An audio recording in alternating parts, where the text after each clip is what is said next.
کشاورز رفت پیش آسیابان یک مقداری گندم رو قرض کنه. مثلا آسیابان هم این مقداری گندم میریزه توی دستمالی، گره میزنه میده بهش.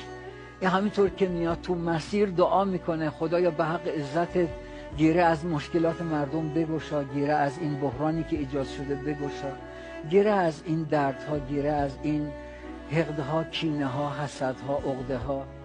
اینقدر گره کرد تا گره دستمال باز شد، همه گندم ها ریخت رو زمین، به شدت به هم ریخت. رو کرد به خدا گفت سالها نرد خدایی باختی، این گره را زان گره نشناختی؟ من تو را کی گفتم ای یار عزیز که این گره بگشای گندم را بریز؟ آن گره را چون نیارستی گشود، این گره بگشودن دیگر چه بود؟ من خداوندی ندیدم زین نمد، یک گره بگشودی آن هم غلط. الغرض برگشت مسکین دردناک، تا مگر برچیند آن گندم ز خاک. برگشت گندم‌ها رو جمع کنه، چون برای جستجو خم کرد سر، دید افتادی یکی همیان زر.